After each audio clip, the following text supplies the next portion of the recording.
Bu yıl Gaziantep için gerçekten var yıl olacak. Çünkü neden? Gaziantep 2004'ten bu yana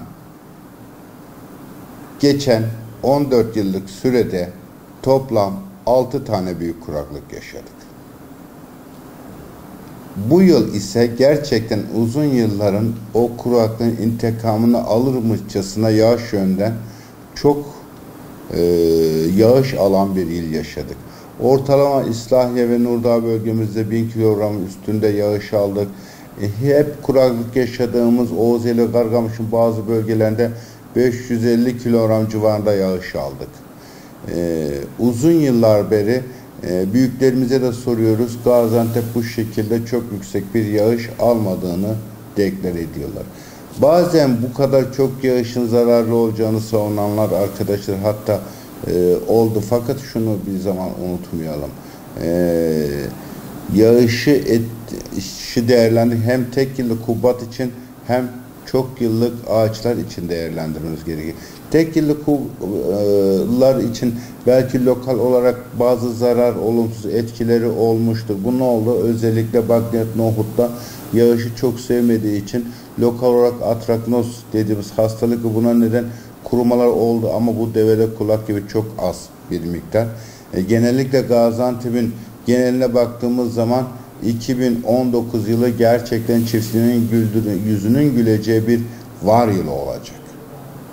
Çünkü bugün kuru şartla yetiştirdiğimiz buğdayımız dahi sulu şarttaki buğdayla verim yönünden boy ölçecek seviyeye geldi. Ortalama biz Gaziantep ortalaması 680 kilogram sulu şartlarda buğda. Bu sene biz bunu kuru şartlarda yakalamaya yaklaştık. Bunu verimi alırken şunu biz her zaman çiftçilerimize ve vatandaşlarımıza uyardık. Dedik ki aman dikkatli olun. Nasıl dikkatli olun? Yağışın bol olduğu, rutubetin olduğu yerde fungal kökenli patojen hastalıklarımız mutlak suretle bitkilere olumsuz yerde etki eder, bitkiye sirayet eder ve hastalandırır. Bunun için de koruyucu ilaçlar yapmamız gerekir diye çiftçilerimize uyardık. Bu konuda çiftçilerimizin ilaçlama yapmalarına yardımcı olmaya çalıştık. Çok yıllık bitkilere gelince gerçekten uzun yıllardan beri ben ziraat mühendisiyim, her gün sahaya çıkıyorum. Ağaçlara baktığımda gerçekten ağaçların insana güldüğünü, bana güldüğünü ben uzun yıllardan sonra ilk kez bu kadar net görebiliyorum. Bir fıstık ağacı yüzüne baktığın zaman o kadar mükemmel bir yeşili var ki öz yeşili, ne kuraklıktan etkilenmiş, ne bir şeyden etkilenmiş, ne yarın kaygısı olmayan. Çünkü kuraklık ağaçlarda şu yarın kaygısını gündeme getiriyor. Dünyada belki en çok çeşit desteği bizim çiftçilerimiz alıyor. Mazotunu alıyor, gübresini alıyor, pamuğunu alıyor, mısırını alıyor, hububatını alıyor, tohumunu alıyor, zeytinyağını alıyor, ayçiçek yağını alıyor. Ne üretse devlet destek veriyor. Destek doğru mu? Yani çiftçiler ağlıyor. Niye? Ya bölük buçuk. Çiftçi tek destek getirecek. Üretim bazlı. Ürettiği ürüne göre destek veriyor. Veyahut da kapat tüm destekleri. Bakın çiftçi çok fazla destek veriyor. Çok fazla kalem. Ben o kurumda çalışıyorum. Ne kadar destek verdim ben bilmiyorum. Ne yapacağız? Tek kalem destek. Sadece tarımsal girdiler destekleyeceğiz. Mazotu, gübreyi. Türkiye'nin ekonomik gücüne göre %20, 30, 50, 40 o Türkiye'nin mali ve ekonomi bütçesine göre sadece tarımsal girdilerin desteklenmesi çiftçiye yeterli olacak. Birden çok destek olması çiftçini çok da mutlu eden bir destekleme yöntemi değil. Net olarak şunu söyleyelim. Bu yıl uzun yılların aksine ekstrem bir iklim yılı yaşadık. Ekstrem yıllarda her zaman bazı olumsuzluklarla karşılaşabiliyoruz. Bu dönemde karşılaşacağımız olumsuzluk başında da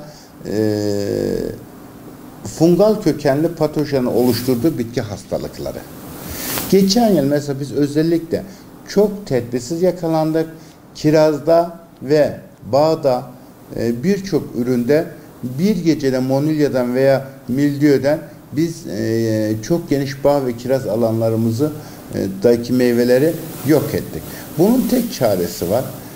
Tıpkı insanda olduğu gibi bitkide de oluşacak hastalıklar hastalık oluşmazdan önce ilaçlama yapmamız gerekir.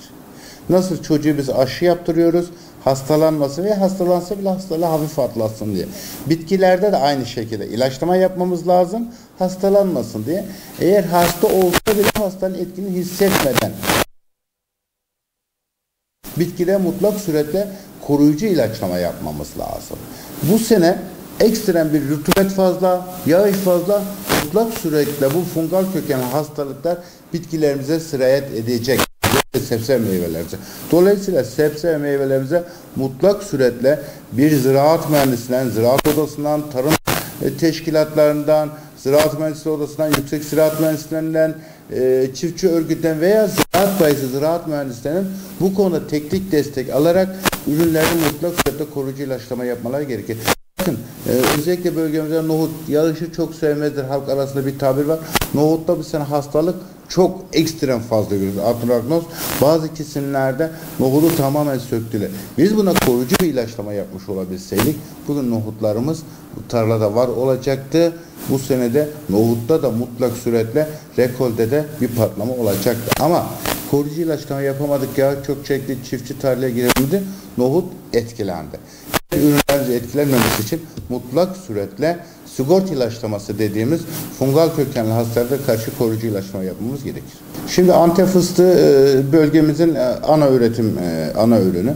Ama şu var biliyorsun Antep fıstığında bir var yılı yok yılı dediğimiz yıl var. Bu sene Antep fıstığında yok yılı. Lokal olarak Antep fıstığında yine bu dönem dolu filan zararlı oldu. Tespitlerimizi yaptık ama çok öyle rekolteyi etkileyecek çapta değil. Yani 3-5 köyde bir %10-20 civarında Antep fıstığında dolunun zararı var.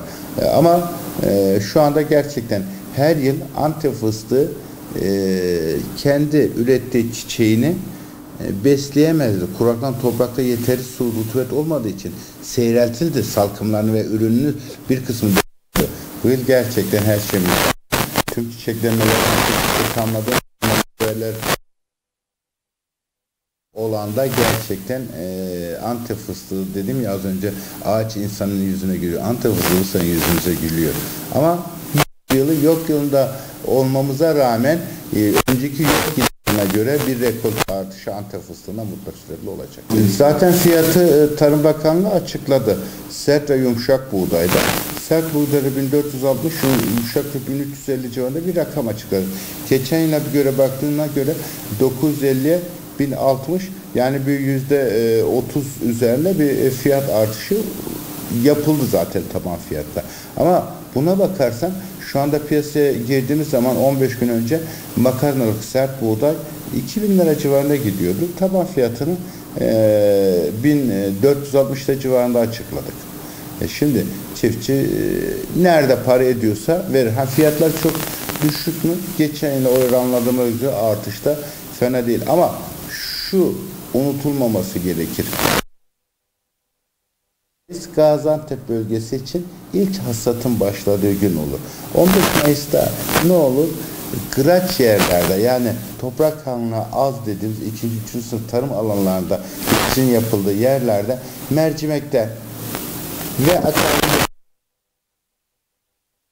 bizim arpada yavaş yavaş şu anda kıraç dediğimiz toprak kanlılığının az olduğu 2. 3. tarım alanlarında bu tabi bizim genel temsil etmiyor ama ilk hasatlar dediğimiz mercimek yolmaları ve arpa hasatlarına bu hafta başlanıyor. Hatta bir günleri başlandığını da biliyoruz.